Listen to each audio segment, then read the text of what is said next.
The bullet that grazed Priscilla Jennings's shoulder as she knelt in prayer beside the wagon should have made her run, but instead, she closed her eyes tighter and whispered words of forgiveness for the men shooting at her family's supply train crossing the unforgiving Texas plains in the summer of 1876. Her father's voice boomed from behind the overturned supply crates, urging her to take cover, but Priscilla remained on her knees in the dust, her calico dress stained with dirt and blood, her blonde hair coming loose from its braid as the hot wind whipped across the flatland between San Antonio and the hill country beyond. She had been raised to believe that prayer was the most powerful weapon a person could wield, and even now, with outlaws bearing down on their small convoy, she would not abandon what Jesus had taught in the Sermon on the Mount. "Priscilla, get down!" Her father fired another round from his rifle, the crack splitting the air. But she kept praying, kept asking God to soften the hearts of these desperate men, to show them mercy they had likely never known, to turn them from their path of violence. Her lips moved rapidly, fervent words only she and the Almighty could hear, even as hoofbeats thundered closer and bullets kicked up dust around her. Then, as suddenly as the attack had begun, it stopped. Not because the outlaws had retreated, but because something massive had emerged from the rocky outcropping to the north, something that moved with the speed and grace of a mountain cat despite its enormous size. Priscilla opened her eyes just in time to see a man, if such a word could describe the towering figure before her, crash into the nearest outlaw with the force of a charging bull.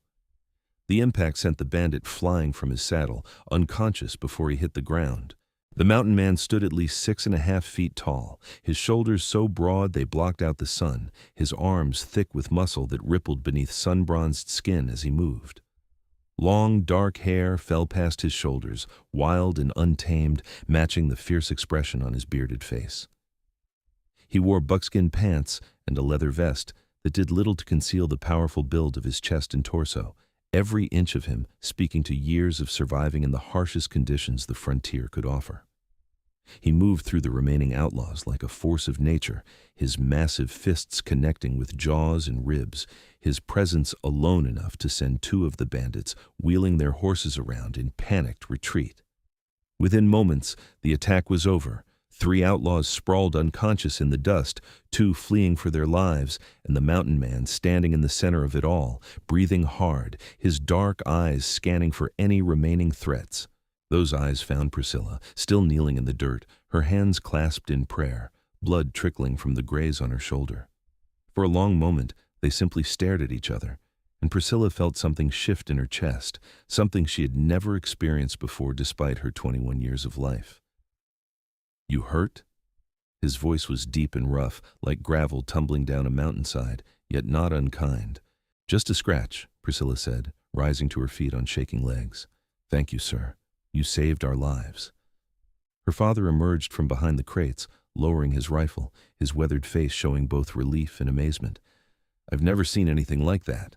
Who are you, stranger?" "Name's Tobias Emerson," the mountain man said, his attention still fixed on Priscilla. "Was tracking those outlaws for 2 days. They hit a homestead north of here, killed a family. Been meaning to bring them to justice." "Well, you did more than that. You kept them from killing us." Her father extended his hand. "Samuel Jennings. This is my daughter Priscilla, and that's my son Jacob over there with the wagon." Tobias shook Samuel's hand, and Priscilla noticed how her father winced at the strength of the grip. Then Tobias turned back to her, his expression softening slightly. "That shoulder needs tending. You got medical supplies?" "I can manage," Priscilla said, but even as she spoke, she swayed slightly, the shock and blood loss catching up with her. Tobias moved with surprising speed for such a large man, catching her before she could fall, his massive hands gentle despite their size. "You need to sit down, now."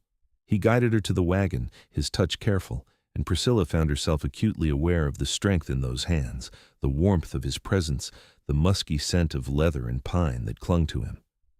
Her father brought the medical kit, but Tobias took it, his thick fingers surprisingly deft as he cleaned and bandaged her wound. "You should have taken cover," he said quietly, his face close to hers as he worked. "Praying's all well and good, but a bullet won't stop for faith." "I was praying for them," Priscilla said, "for the men attacking us. Jesus said to pray for your enemies, to love those who persecute you. I know it might seem foolish, but I believe God hears those prayers." Tobias's hands stilled, and he looked up at her, something unreadable in his dark eyes. "You were praying for the men trying to kill you?" "Yes." "Why?"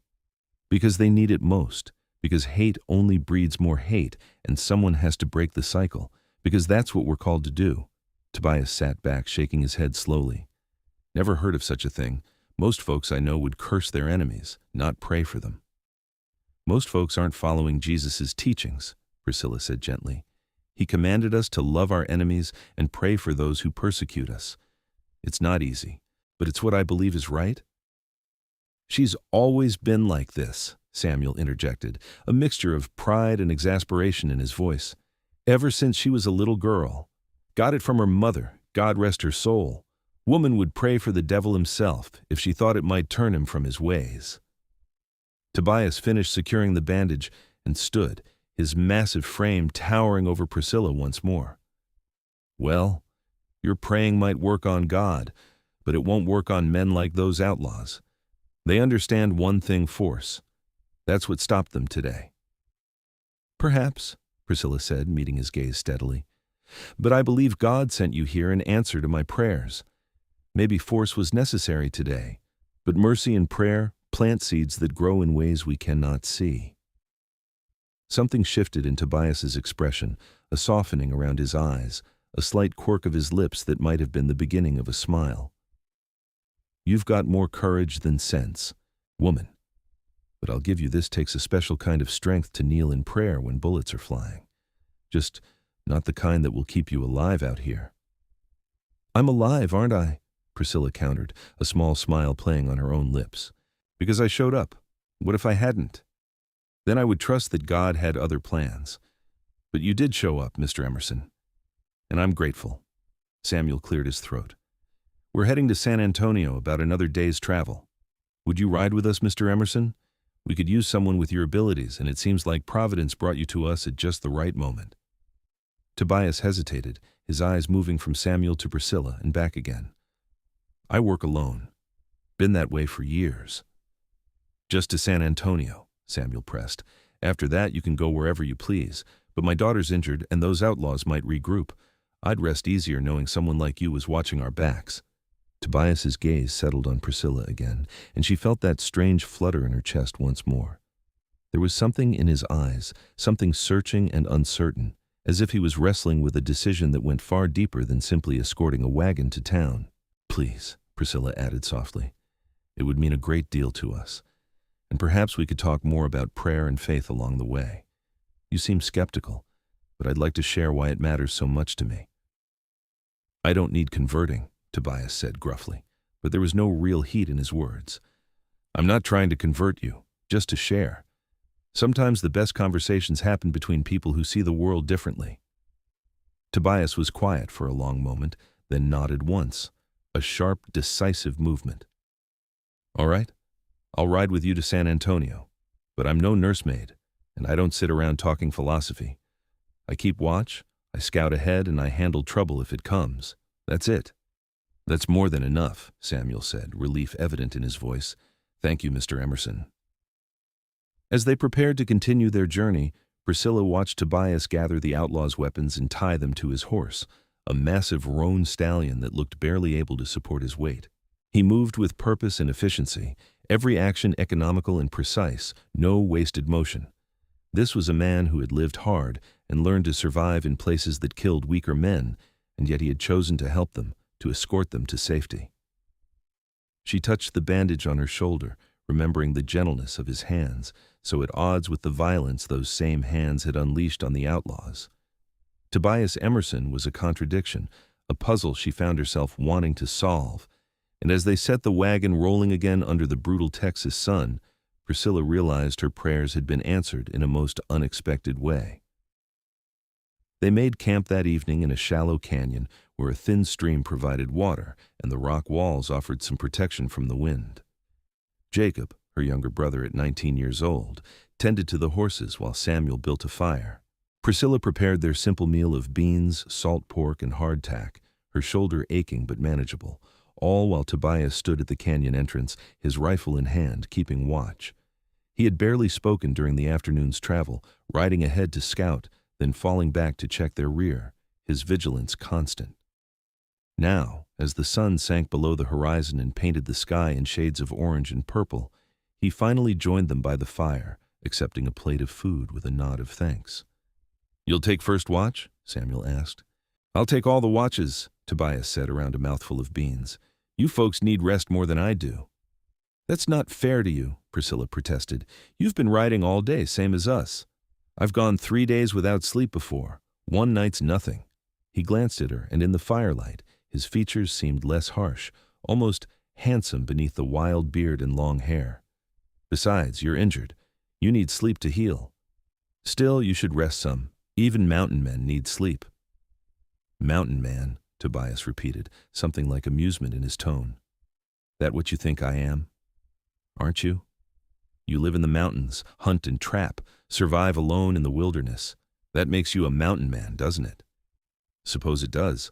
Lived up in the Rockies for near 10 years before drifting down this way. Colorado, Montana, Wyoming. Learned to trap from an old French Canadian. Learned to track from a Crow Indian who saved my life one winter. Learned to fight from necessity and meanness. That about sum it up?" "Why did you come to Texas?" Priscilla asked, genuinely curious.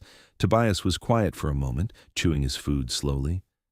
"Sometimes a man needs to leave his past behind. Mountains have a way of making you face yourself, all that silence and space. After a while I needed something different. Figured Texas was far enough." "Running from something?" Jacob asked, his young face eager in the firelight. "Jacob, that's not polite," Priscilla chided, but Tobias shook his head. "It's all right. And no, not running. Just moving on. There's a difference." "And you're planning to settle in San Antonio?" Samuel asked. "Haven't planned much of anything. Might stay, might keep moving. I go where the wind takes me." Priscilla studied him across the fire, this massive man who seemed both part of the wild landscape and somehow separate from it, a loner who had chosen isolation, yet had risked himself to save strangers. "Don't you ever get lonely?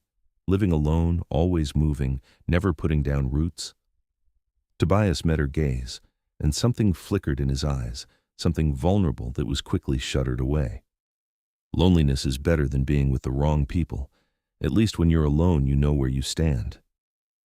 "But it's also worse than being with the right people," Priscilla countered gently. "We were made for community, for connection. God said it's not good for man to be alone." "God says a lot of things people don't follow," Tobias said, but there was no mockery in his tone, just observation. "And I found most people will let you down given half a chance. That's a hard way to live, expecting the worst from everyone. It's a realistic way, keeps you alive. But at what cost? If you never trust anyone, never let anyone close, what kind of life is that?" Tobias set down his plate, his expression thoughtful. "A safe one. I've seen what happens when you trust the wrong people, seen men betrayed by their partners, families torn apart by betrayal, women left alone because the man they loved proved unworthy. Better to rely on yourself." "I'm sorry someone hurt you," Priscilla said softly, and Tobias's head snapped up, his eyes locking with hers. "I didn't say anyone hurt me." "You didn't have to. That kind of cynicism comes from experience, not philosophy. Someone betrayed your trust, and you've been punishing the whole world for it ever since." For a long moment, Tobias just stared at her, his jaw tight, his massive hands clenched into fists. Then, slowly, he exhaled and shook his head.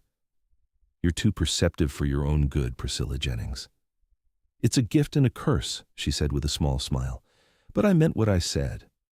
I'm sorry you were hurt, and I hope that someday you'll find people worthy of your trust who will show you that not everyone will let you down."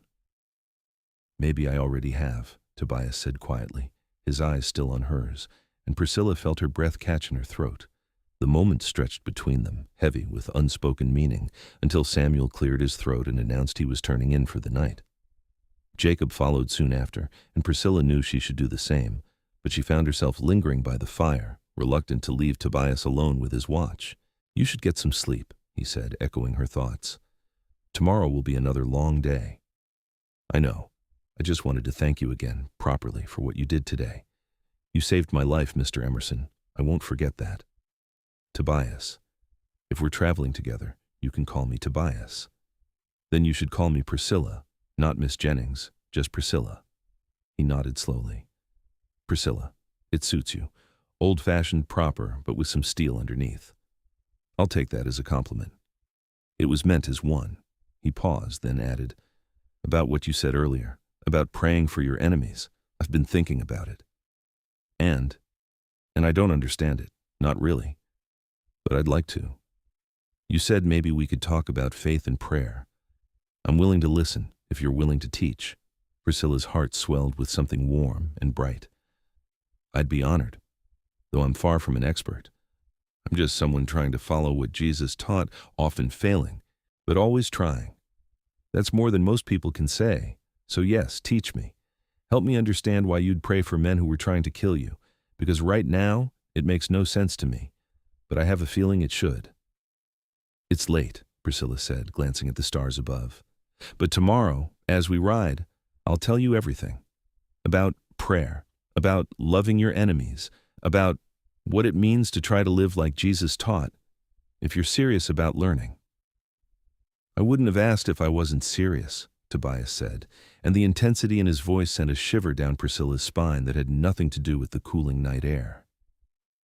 She rose to her feet, suddenly aware of how alone they were, how the firelight played across the strong planes of his face, how his eyes followed her every movement. Good night, Tobias. Wake me if you need to rest. I can keep watch for a few hours. I'll be fine. Sleep well, Priscilla. She retreated to her bedroll, but sleep was slow to come. She could feel Tobias's presence at the edge of camp, could picture him standing tall and vigilant, keeping them safe through the night. And she found herself praying, not for enemies this time, but in gratitude for this strange, strong man who had entered their lives so suddenly, and for whatever purpose God had in bringing them together. The next morning dawned clear and hot, promising another scorching day. They broke camp quickly, eager to reach San Antonio before nightfall. As they traveled, Priscilla rode beside Tobias on the wagon seat while Jacob drove, her father scouting ahead on horseback. You said you'd teach me, Tobias reminded her, his eyes scanning the horizon, but his attention clearly on her. I did. So tell me, Tobias, what do you know about Jesus, about what he taught? Not much. Had a Bible read to me when I was a kid before my parents died. Remember some stories. Jesus walked on water, turned water to wine, fed people with loaves and fishes, died on a cross and came back to life. That's about it. That's the basics, but there's so much more. Jesus spent 3 years teaching people how to live, how to love, how to treat each other, and one of his most challenging teachings was about enemies. In the Sermon on the Mount, he said, "Love your enemies and pray for those who persecute you." Not just tolerate them, not just avoid revenge, but actively love them and pray for them. Why would he say that? Enemies are enemies for a reason.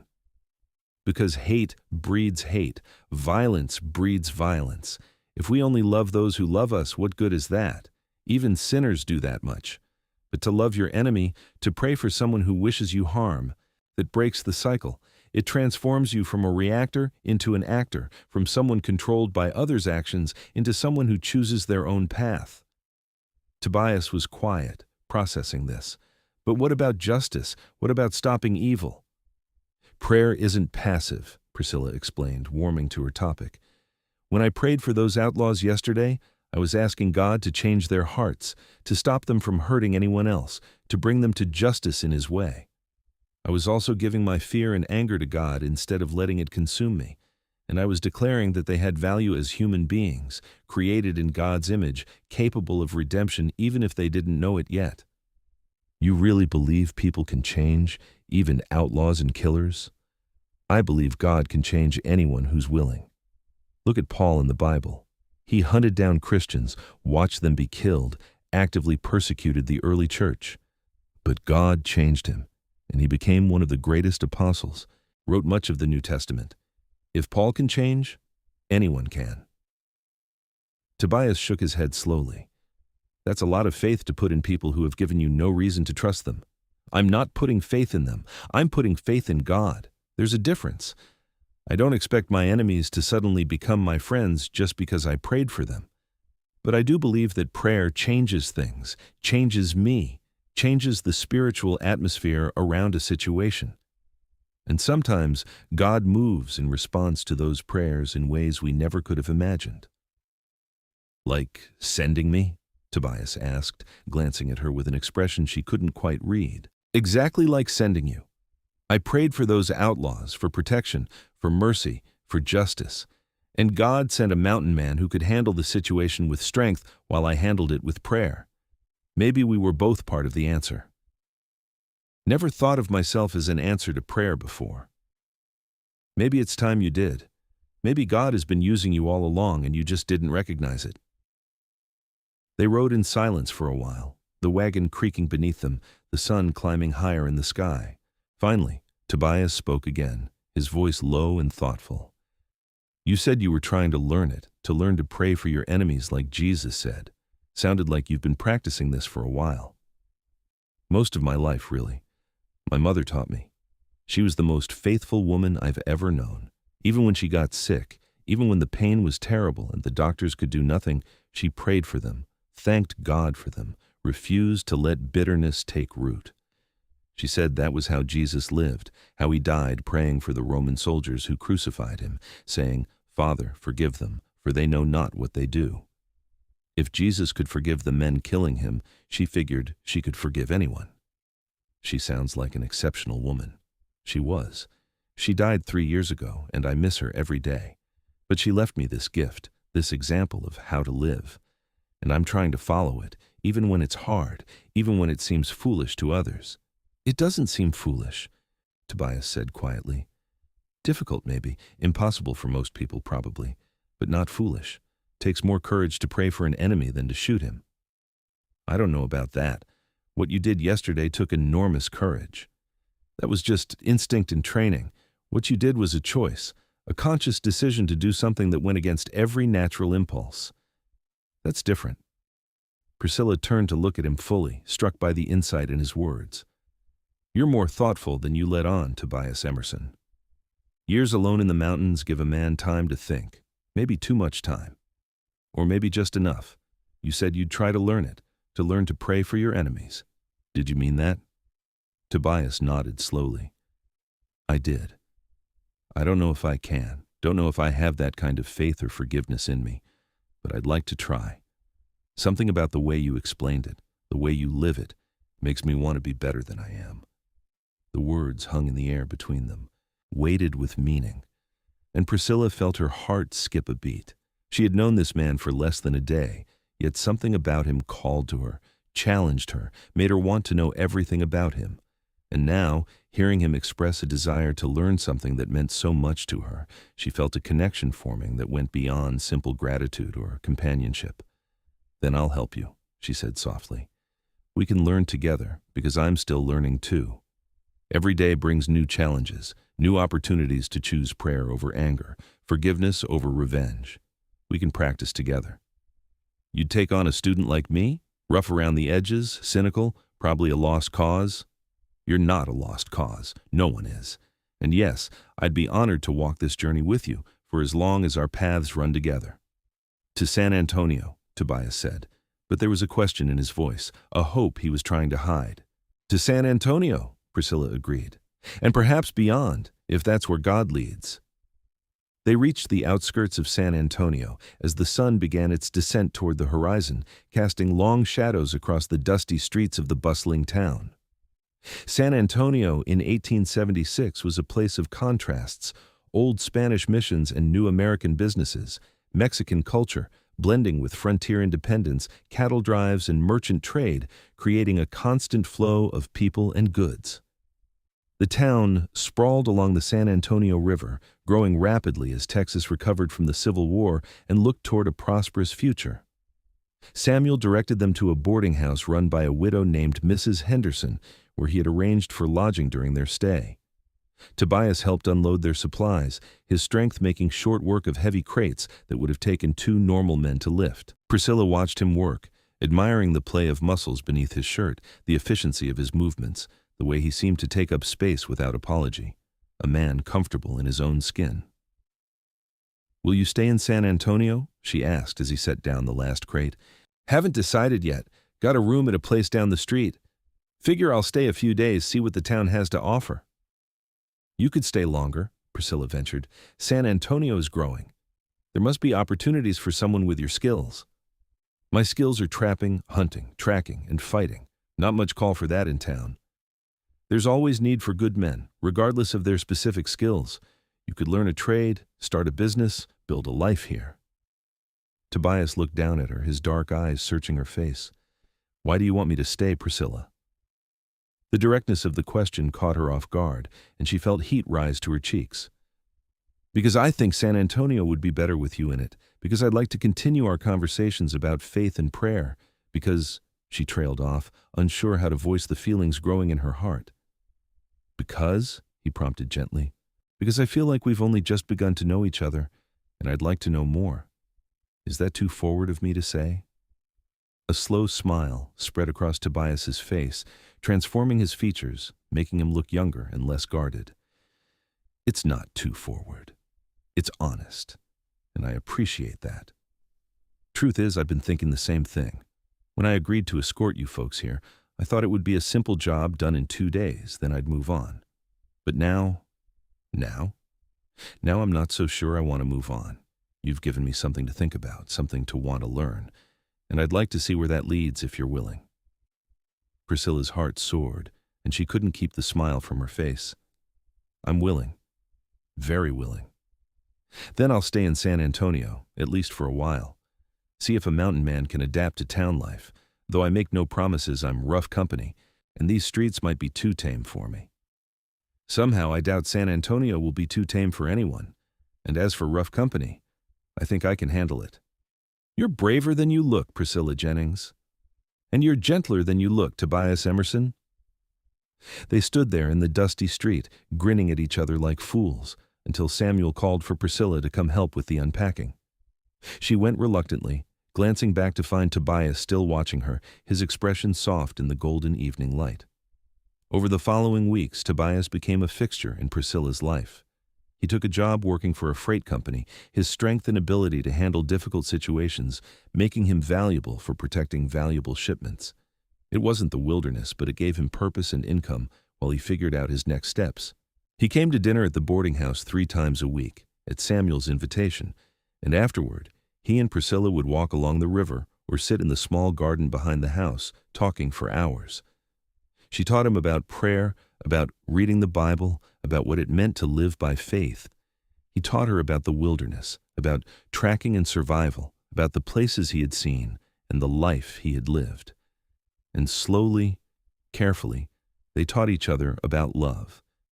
It wasn't a lightning strike, though Priscilla had felt the initial spark that first day on the trail.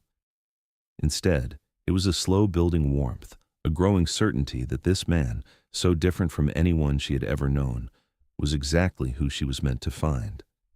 Tobias, for his part, approached their relationship with the same careful deliberation he brought to everything, weighing his feelings, testing the depth of his emotions, making sure he wasn't rushing into something he couldn't sustain. One evening, about 6 weeks after they had met, they sat by the river watching the stars emerge in the darkening sky. Tobias had been quieter than usual, thoughtful, and Priscilla sensed something weighing on his mind. "What are you thinking about?" she asked gently. "About prayer. About what you taught me. About praying for enemies. I've been trying it like I said I would." "And how's it going?" "Harder than I expected. Easier than I feared." He turned to look at her, his face serious in the gathering darkness. "There's a man who works for the freight company, a foreman named Garrett. He doesn't like me, makes my life difficult whenever he can, assigns me the worst jobs, tries to provoke me into fighting so he can get me fired. A month ago, I would have just beaten him senseless and moved on, but I've been praying for him instead, asking God to help him, to show him he doesn't need to be so angry all the time." "That's wonderful, Tobias. How do you feel when you pray for him?" "Strange. Angry at first, like I'm betraying myself by asking God to bless someone who treats me poorly. But then, after a while, the anger fades, and I just feel sad for him. Sad that he's so miserable he needs to make others miserable too. And I find myself hoping he finds peace, finds something that makes him less bitter. That's exactly what Jesus was talking about. You're not just saying words, you're letting God change your heart toward this man. That's powerful, Tobias. That's transformation. It doesn't feel powerful. It feels vulnerable, like I'm giving up my right to be angry at him. Maybe that's the point. Maybe anger is a cage we lock ourselves in, and prayer is the key that sets us free. You're not excusing his behavior or saying it's okay. You're just refusing to let his behavior control your heart. Tobias nodded slowly. That makes sense. And it's working, at least for me. I don't know if Garrett will ever change, but I'm changing. I'm less angry, less quick to fight, more willing to let things go. Feels like I'm becoming someone different, someone better. You're becoming who you were meant to be, Priscilla said, reaching out to take his hand. It was the first time she had initiated physical contact beyond an accidental brush of fingers, and she felt his surprise in the way his hand tightened around hers. Priscilla, he said, his voice rough with emotion, I need to tell you something. These past weeks, getting to know you, learning from you, spending time with you, it's been the best time of my life. You've given me something I didn't even know I was missing. Hope, purpose, a reason to want to be better. Her heart pounded in her chest. You've given me the same. I've never met anyone like you, Tobias. You're strong and brave, but also thoughtful and willing to learn. You challenge me and protect me and make me laugh. I find myself looking forward to seeing you every day, counting the hours until we can talk again. I'm falling in love with you, Tobias said, the words tumbling out in a rush, as if he had been holding them back too long. I've never said that to anyone before, never felt this way before, and I don't know if I'm doing it right or saying it right, but it's the truth. I love you, Priscilla Jennings, and I want to know if there's any chance you could love me back. Tears sprang to Priscilla's eyes, tears of joy and relief and overwhelming emotion. Oh, Tobias, I already do love you. I think I started falling in love with you that first day when you saved us, when you agreed to try to learn about prayer. And every day since has only made me more certain. I love you so much it scares me sometimes. He pulled her close, his massive arms wrapping around her, and Priscilla felt safe and cherished in a way she had never experienced. They sat like that for a long time, holding each other, whispering words of love and promise, until the stars wheeled overhead and the night grew deep around them. When Tobias finally walked her back to the boarding house, he stopped at the door and cupped her face in his large hands, his touch infinitely gentle. I want to marry you, Priscilla. I know it's fast, know we've only known each other 6 weeks, but when something is right, it's right. Will you marry me? Will you take a chance on a mountain man who's still learning how to pray? Yes, Priscilla breathed, joy flooding through her. Yes, I'll marry you. I'll spend the rest of my life with you, learning and growing and praying together. He kissed her then, soft and reverent, and Priscilla felt the rightness of it down to her bones. This was the man God had brought into her life, the answer to prayers she hadn't even known to pray, and she would spend every day grateful for the gift of his love. They married 6 weeks later, in a simple ceremony at the small church Priscilla attended. Samuel walked her down the aisle, his face showing both happiness for his daughter and sadness at letting her go. Jacob stood as Tobias's best man, grinning with excitement at the prospect of having such a formidable brother-in-law. Mrs. Henderson and several other friends from town filled the pews, along with some of Tobias's co-workers from the freight company, including Garrett, who Tobias had personally invited. Priscilla wore a simple white dress that Mrs. Henderson had helped her sew, her blonde hair arranged in soft curls, her face radiant with joy. Tobias wore new clothes for the occasion, his wild hair trimmed and his beard neatly groomed, though nothing could diminish the raw power and presence he brought with him. He looked at Priscilla as if she was the most precious thing in the world, his dark eyes shining with love and promise. The preacher spoke about love and commitment, about partnership and faith, about building a life together on the foundation of God's love. And when he asked Tobias to recite his vows, the big man's voice rang out clear and strong. Priscilla, I never believed in much before I met you. Didn't believe in love, didn't believe people could change, didn't believe in prayer or God or anything beyond what I could see and touch. But you showed me different. You showed me that faith is real, that love is powerful, that prayer can transform a man from the inside out. You took a cynical mountain man and gave him hope. You took a loner and gave him a home. I promise to love you, protect you, cherish you all the days of my life. I promise to keep learning, keep growing, keep trying to be the man you see when you look at me. And I promise to pray for you, for us, for our enemies, for everyone who needs it. Because that's what you taught me, and it's a lesson I'll never forget. There wasn't a dry eye in the church by the time he finished. Priscilla's own vows were equally heartfelt, her voice trembling with emotion as she promised to stand by him, to encourage him, to love him through whatever challenges they might face. And when the preacher pronounced them husband and wife, Tobias lifted her off her feet in his embrace, kissing her soundly while the congregation erupted in applause.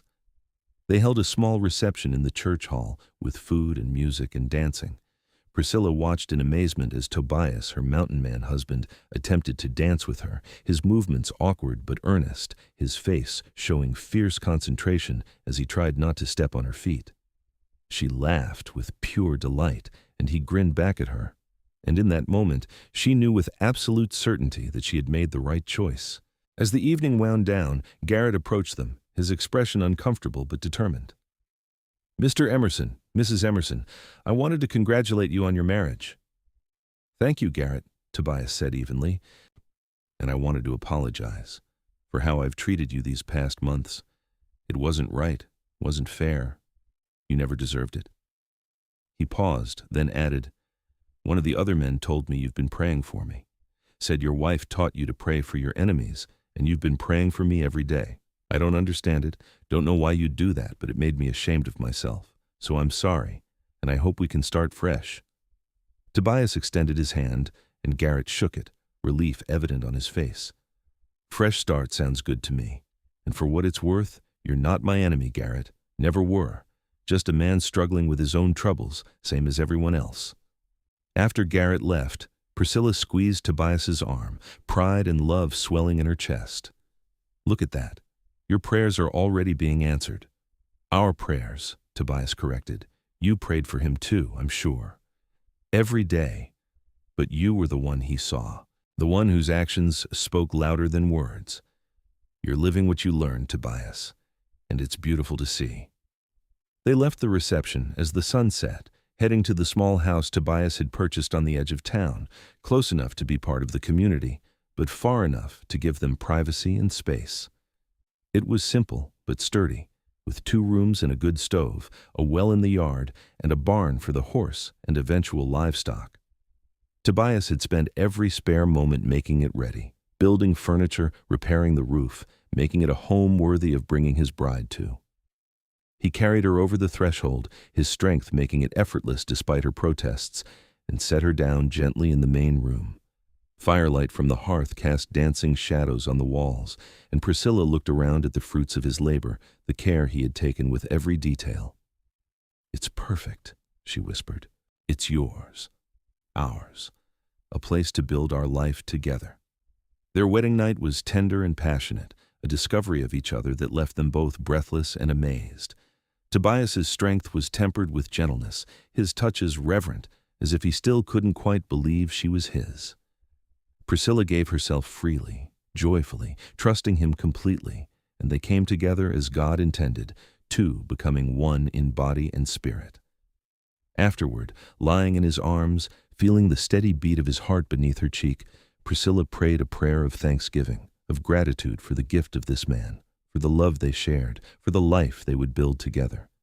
And beside her, Tobias whispered his own prayer, stumbling over the words but meaning everyone, thanking God for the miracle of love, for the woman who had changed his life, for the chance to be better than he ever thought he could be. The first year of their marriage brought adjustments and challenges, but also deep joy. Tobias continued working for the freight company, his reputation for reliability and strength earning him promotions and respect. Priscilla took in sewing and helped Mrs. Henderson at the boarding house, using her skills to contribute to their household while building relationships throughout the community. They established rhythms and routines, morning prayers together before Tobias left for work, evening walks by the river, Sunday church services followed by dinner with Samuel and Jacob. Tobias proved an eager student of faith, reading the Bible with Priscilla, asking thoughtful questions, wrestling with difficult concepts. His prayers grew more confident, more heartfelt, moving from rote recitation to genuine conversation with God. And he continued to practice praying for his enemies. Though as time went on and his character became known throughout San Antonio, he had fewer and fewer people who qualified as enemies. Instead, he began praying for those who were struggling, who were hurting, who were lost. The mountain man who had once lived alone and trusted no one became known as someone who would help anyone in need, who could be counted on in a crisis, who embodied the teachings of Jesus in practical, tangible ways. About 14 months into their marriage, Priscilla began to suspect she was pregnant. She waited until she was certain, then told Tobias one evening after supper. His reaction was everything she could have hoped for, shock giving way to joy, his hands immediately going to her still flat belly, his eyes welling with tears. "A baby," he breathed. "We're going to have a baby." "In about 6 months, yes. Are you happy?" "Happy, Priscilla. I'm terrified and thrilled and so grateful I can barely speak. A child. Our child. I never thought I'd have a family, never imagined I could be a father. And now you're going to be the best father any child could ask for," Priscilla interrupted firmly. "You're strong and protective, kind and thoughtful, faithful and good. Our baby is blessed to have you." "I don't know the first thing about raising a child." "Neither do I, not really. But we'll learn together, just like we've learned everything else. With love and prayer and God's help, we'll figure it out." Tobias pulled her close, his arms encircling her and the tiny life growing within her. "I'm going to be a father," he said again, wonder in his voice. "And you're going to be the most amazing mother. Our child is going to grow up knowing love and faith and how to pray for their enemies. We're going to raise someone who makes the world better." "We are," Priscilla agreed, her own eyes filling with happy tears. Together. The pregnancy progressed smoothly, though Tobias became almost comically protective, insisting Priscilla rest more, work less, avoid anything that might be remotely strenuous. She tolerated his hovering with good-natured patience, knowing it came from love and the fear of losing what mattered most to him. When her time came, in the early spring of 1878, it was Samuel who rode for the midwife, while Tobias paced frantically, his usual calm completely shattered by the sounds of his wife in labor. Mrs. Henderson stayed with Priscilla, coaching her through the contractions, while Tobias wore a path in the floorboards outside the bedroom, praying more fervently than he ever had in his life. After 10 hours of labor, as the dawn broke over San Antonio, Priscilla gave birth to a healthy baby boy. The midwife cleaned him up and placed him in Priscilla's arms, and she looked down at the tiny red face, the shock of dark hair, the perfect little fingers and toes, and felt her heart expand beyond what she thought possible. "Tobias," she called softly, and the door burst open as if he had been listening at the keyhole, which he probably had been. He crossed to the bed in 2 long strides, his eyes fixed on the bundle in her arms. Are you his everything?" "We're both fine. Perfect. Come meet your son." Tobias sat carefully on the edge of the bed, his massive hands trembling as Priscilla placed the baby in his arms. The contrast was almost comical, this huge mountain man holding a tiny infant, but the expression on Tobias's face was pure reverence, pure awe. "He's so small," Tobias whispered, "so perfect. Look at his little hands. Look at his face. He's beautiful, Priscilla, the most beautiful thing I've ever seen." "Except for his mother," Samuel said from the doorway, grinning broadly. "Except for his mother," Tobias agreed without looking up, his attention completely captured by his son. They named him Thomas, after Tobias's father, with the middle name of James after Priscilla's father's father. Thomas Emerson made his presence known from the start, with healthy lungs that he exercised frequently, especially at night. But Tobias never complained, pacing the floor with his son at all hours, singing off key lullabies, telling stories about the mountains and the wilderness, making promises about all the things he would teach him. Watching her husband with their son, Priscilla felt a contentment so deep it was almost painful. This was what she had prayed for, what she had hoped for: a family built on love and faith, a home where God was honored, children who would grow up knowing how to pray for their enemies and love without condition. and it was more beautiful than she had ever imagined. Thomas grew into a bright, energetic boy with his father's dark hair and his mother's gentle spirit. By the time he was 2, Priscilla was pregnant again, and this time she gave birth to a daughter they named Grace. Grace was followed 2 years later by another son, Marcus, and then by twin girls, Faith and Hope, when Priscilla was 30 years old. Their house expanded to accommodate their growing family, with Tobias building new rooms in a larger barn, turning their simple homestead into a thriving family compound. He left the freight company after Thomas was born, instead starting a business teaching survival skills and tracking to settlers and soldiers, using his knowledge of the wilderness in a way that allowed him to be home with his family most of the time. And through it all, through the busy days and sleepless nights, through the challenges of raising 5 children and building a life, Tobias and Priscilla maintained the practices that had brought them together. They prayed every morning, read the Bible together when they could, taught their children about loving their enemies and praying for those who hurt them. Thomas, at age 7, took the lessons especially to heart. When a bully at school bloodied his nose, Thomas came home crying, not from the pain, but from the struggle to pray for the boy who had hit him. "It hurts, Papa," he said, curled in Tobias's lap despite being almost too big for it. "I want to hit him back. I want to hate him.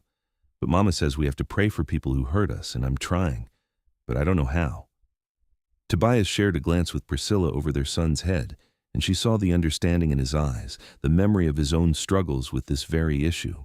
"I know it's hard, son," Tobias said gently.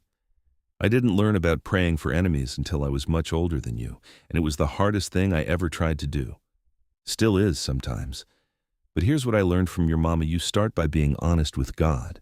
Tell him you're angry, tell him you want to fight back, tell him you're struggling. God can handle your honesty, and then ask him to help you see that bully the way God sees him, not as an enemy, but as a hurting person who needs love."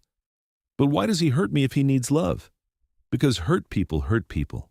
That boy is probably being hurt by someone else, maybe someone at home, and he's taking it out on you because you're smaller and he can.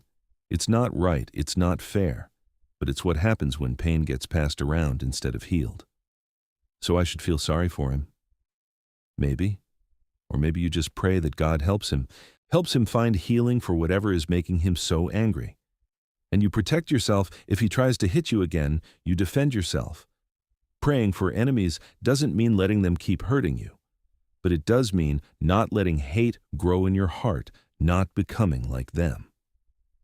Thomas was quiet for a long moment, then nodded. "I'll try, Papa. I'll pray for him like Jesus said to." "That's my boy," Tobias said, hugging him tight. "That's exactly right." After Thomas went to bed, Priscilla came to stand beside Tobias at the window, looking out at the star-filled sky. "You're a wonderful father," she said softly. "The way you explained that to him, the wisdom you shared, it was perfect." "I learned from the best," Tobias replied, pulling her close. "Everything I know about prayer, about faith, about love, I learned it from you, Priscilla. You changed my life that day on the trail, and you continue to change it every day since. We changed each other. I learned about strength from you, and about courage, about standing firm in your convictions. We're better together than we ever were apart." "They said you prayed for your enemies like Jesus said to," Tobias murmured, echoing the words that had started their journey.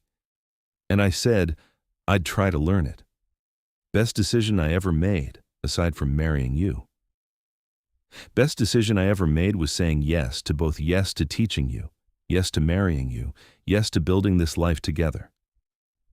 They stood there together, watching the stars, thinking about the years that had brought them to this moment, the challenges they had faced, the joys they had shared, the children sleeping peacefully in their beds.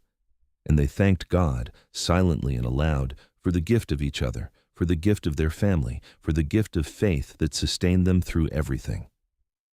The years rolled on, bringing both trials and triumphs. There was the drought of 1883 that threatened their livelihood until the rains finally came.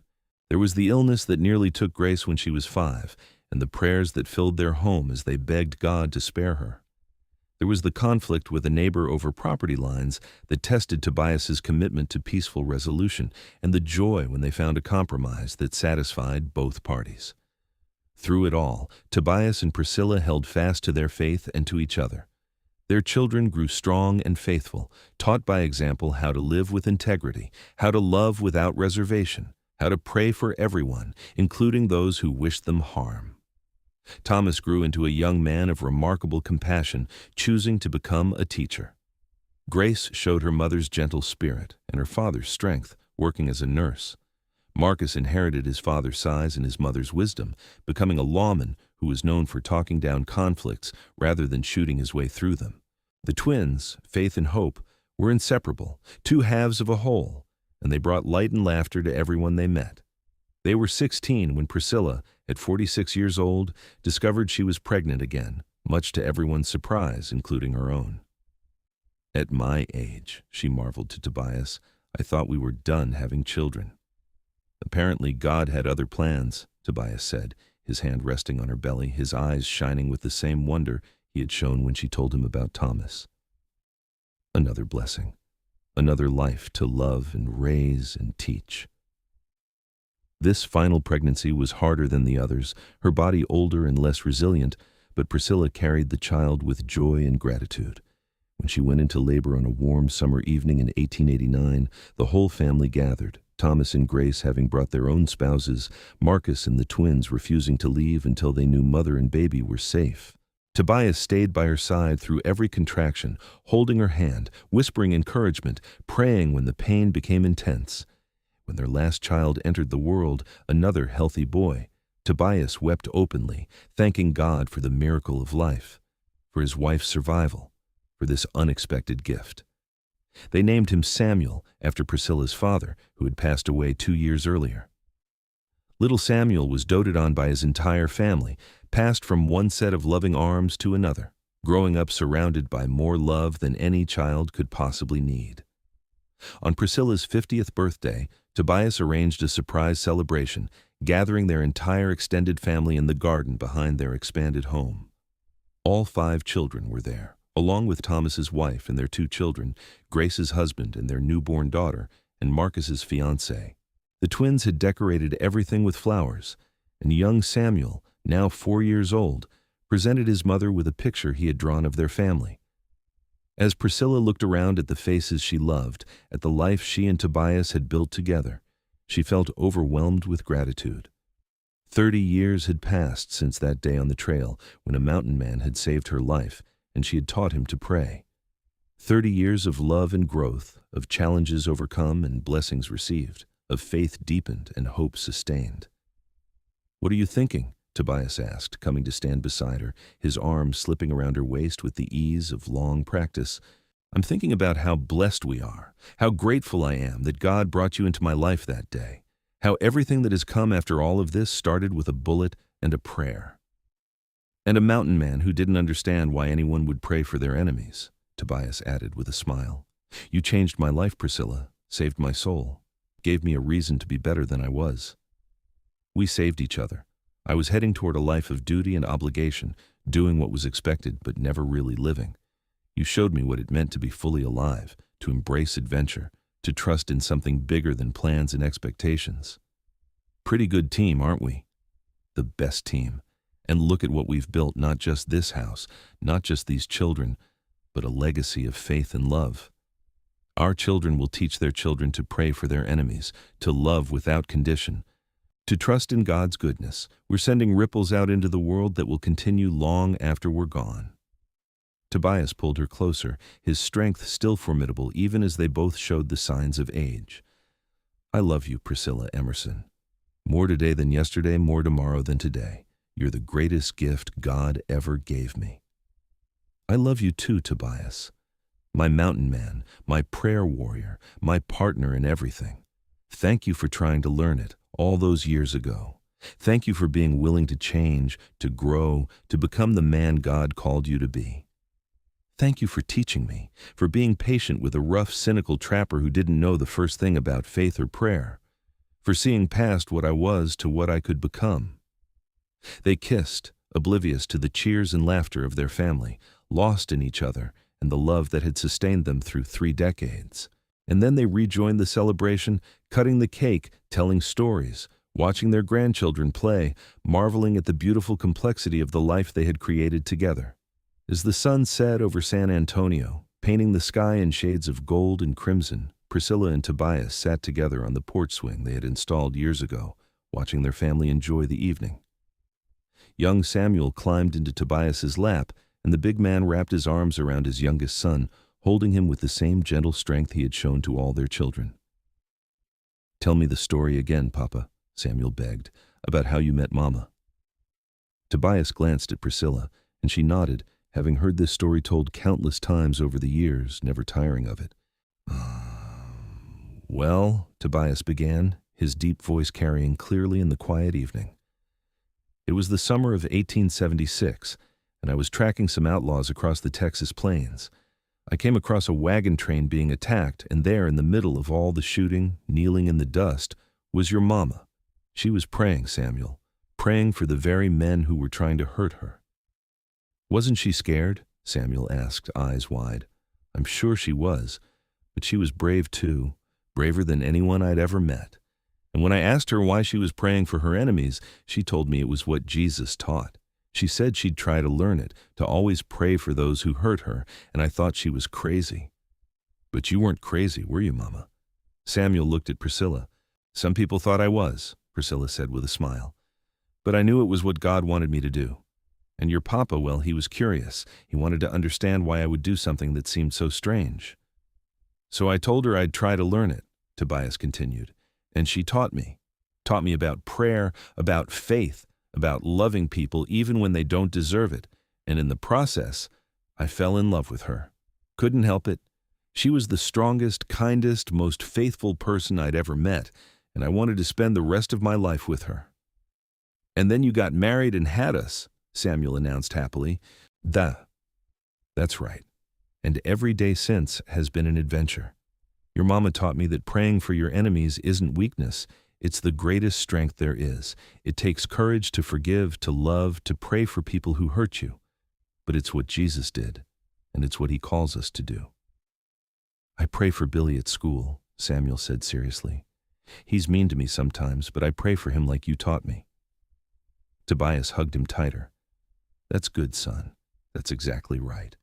You keep praying for Billy, and who knows, maybe someday he'll become your friend." Stranger things have happened.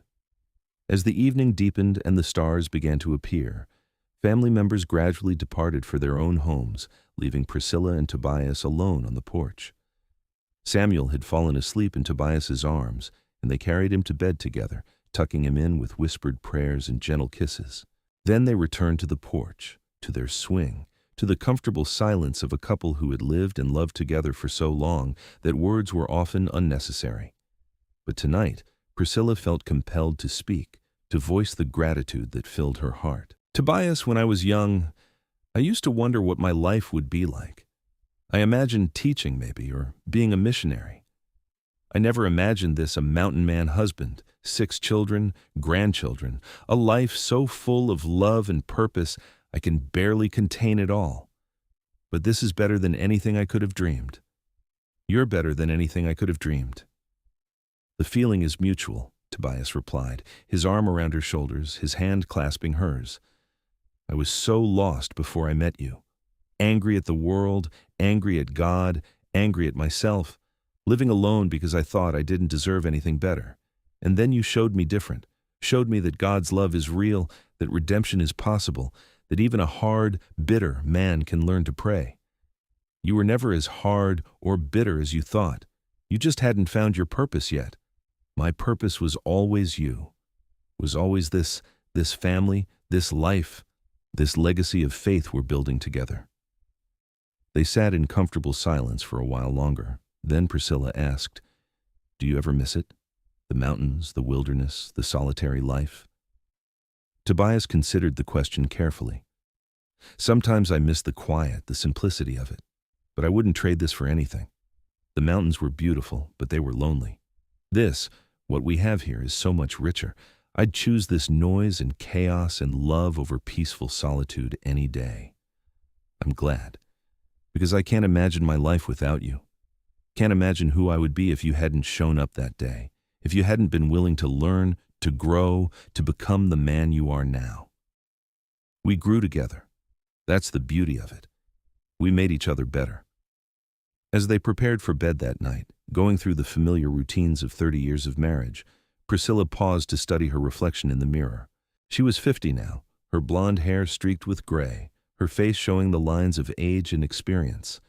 But her eyes still shone with the same faith that had sustained her through everything, and when Tobias came to stand behind her, his reflection in the mirror showing his own signs of aging, more gray in his hair and beard, lines around his eyes, she saw that his eyes held the same light. "We've lived a good life," she said softly. "The best life," he agreed, "and we're not done yet. We've got more years ahead of us, more prayers to pray, more lessons to teach. Samuel needs raising, our grandchildren need grandparents, and the world still needs people who will pray for their enemies. Then we'll keep doing it. Keep praying, keep loving, keep teaching. Together, as we've always done." They climbed into bed, into the familiar comfort of each other's arms, and prayed together as they had every night for 3 decades. They prayed for their children and grandchildren, for their community, for those who were struggling or hurting. And they prayed for their enemies, though, truthfully, after so many years of practicing love and forgiveness, they had fewer enemies than they had friends. As Priscilla drifted off to sleep, Tobias's steady heartbeat beneath her ear, she thanked God one more time for the gift of this man, for the journey they had walked together, for the faith that had transformed them both from what they were into what they had become.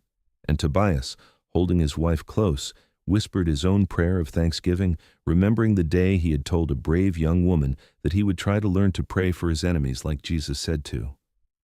It had been the beginning of everything, of faith, of love, of family, of purpose, and he would spend the rest of his days grateful that he had been willing to try, willing to learn, willing to be changed by the love of a good woman and the grace of a loving God. The years continued to pass, bringing the inevitable changes that come with age.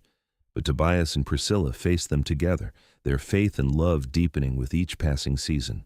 They watched their children succeed and struggle, always there with wisdom and support. They welcomed more grandchildren, each one a precious gift.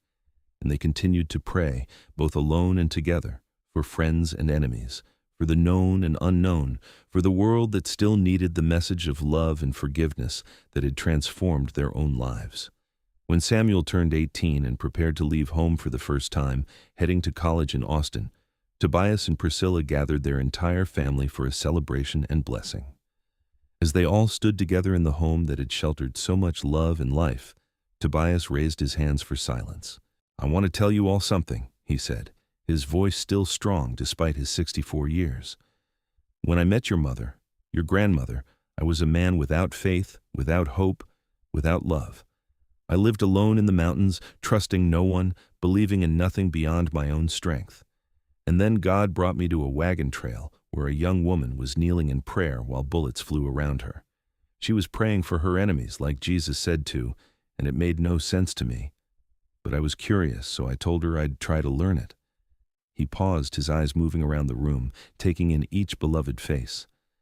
"That decision changed everything. Your mother taught me how to pray, how to love, how to forgive. She taught me that faith isn't weakness, but the greatest strength there is. And in learning those lessons, I became the man I was meant to be. I became a husband, a father, a grandfather. I became part of a community, part of something bigger than myself. I found purpose and meaning and love beyond anything I could have imagined." Priscilla took his hand, her own eyes bright with tears. "So here's what I want to tell all of you," Tobias continued. "Keep praying, keep loving, keep forgiving. When someone hurts you, pray for them. When you face enemies, love them. When the world tells you to fight back, to seek revenge, to hold grudges, choose a different path. Choose the path your grandmother showed me, the path Jesus taught, because that path leads to life, real life, abundant life. It leads to peace and purpose and love that lasts forever. We're so proud of all of you," Priscilla added, her voice thick with emotion. "You're all living out the faith we tried to teach you, and you're passing it on to your own children.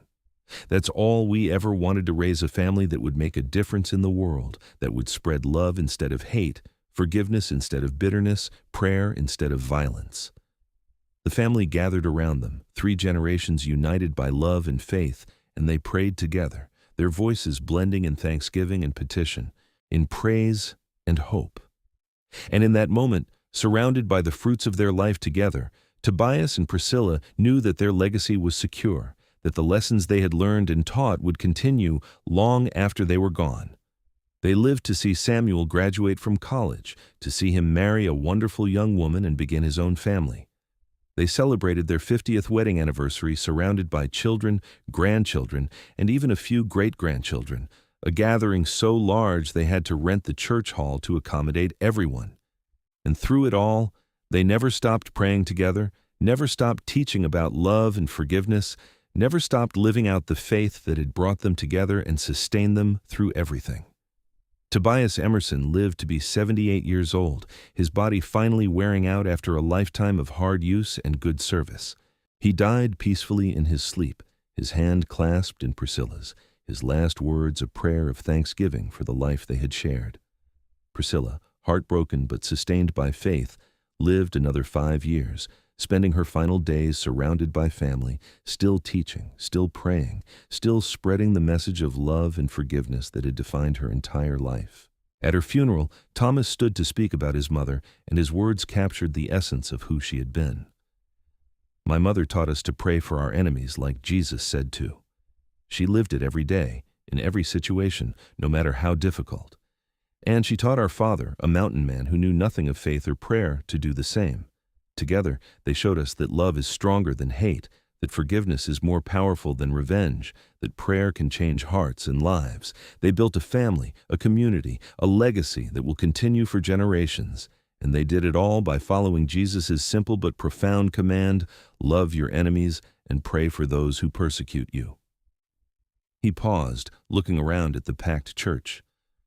"My father used to say that when he told my mother he'd try to learn to pray for his enemies, it was the best decision he ever made. And watching them live out that commitment for 54 years, watching the transformation it brought to their lives and ours, I believe him. So let's honor their memory by continuing what they started. Let's keep praying, keep loving, keep forgiving. Let's show the world what it looks like when people take Jesus' words seriously and actually try to live them out. That's what they would want. That's their legacy to us." And so the story of Tobias and Priscilla Emerson became part of San Antonio's history, told and retold, a testament to the power of faith and love to transform even the hardest heart.